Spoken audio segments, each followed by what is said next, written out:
मीराबाई जी का जीवन परिचय।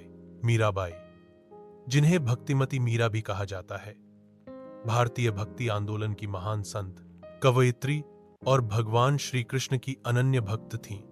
उनका जन्म लगभग 1898 ईस्वी में राजस्थान के मेड़ता नगर, वर्तमान नागौर जिला में हुआ था।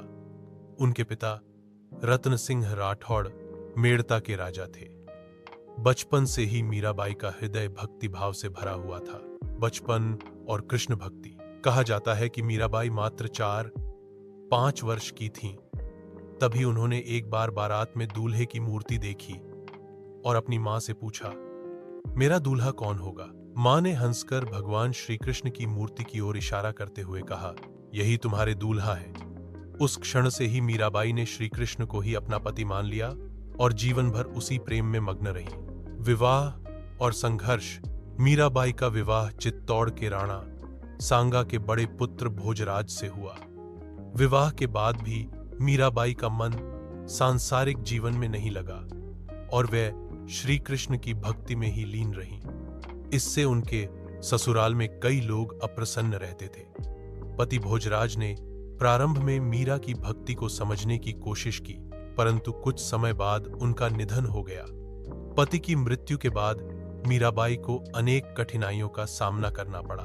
कहा जाता है कि उनके देवर विक्रमादित्य ने भी कई बार मीराबाई को श्री कृष्ण की भक्ति छोड़ने के लिए दबाव डाला, यहां तक कि उन्हें विष का प्याला भी दिया गया, परंतु भगवान श्री कृष्ण की कृपा से विष अमृत बन गया। लोहे के शैया पर सोने के लिए मजबूर किया गया, पर वह भी फूलों की शैया बन गई। इन घटनाओं ने मीराबाई की भक्ति को और प्रबल कर दिया। भक्ति और रचनाएं। मीराबाई के पद आज भी भारत भर में बड़े प्रेम से गाए जाते हैं। उन्होंने ब्रज भाषा में सरल और मधुर भाषा में अनेक भक्ति गीत और पद लिखे, जिनमें उन्होंने श्री कृष्ण के प्रति अपने गहरे प्रेम, विरह और समर्पण की भावनाओं को व्यक्त किया। उनके प्रसिद्ध पद हैं, पायो जी मैंने राम रतन धन पायो, माने चाहत गोविंद रंग, मेरे तो गिरधर गोपाल, दूसरों न कोई इत्यादि। उनकी रचनाओं में आध्यात्मिक प्रेम की पराकाष्ठा दिखाई देती है। वे मानती थीं कि सांसारिक बंधनों से ऊपर उठकर केवल प्रभु प्रेम ही सच्चा सुख दे सकता है। अंतिम समय। मीराबाई ने अपना अंतिम समय वृंदावन और द्वारका में भगवान श्री कृष्ण की भक्ति करते हुए बिताया। कहा जाता है कि द्वारका में रुक्मिणी मंदिर में भजन गाते हुए वे श्री कृष्ण की मूर्ति में विलीन हो गईं।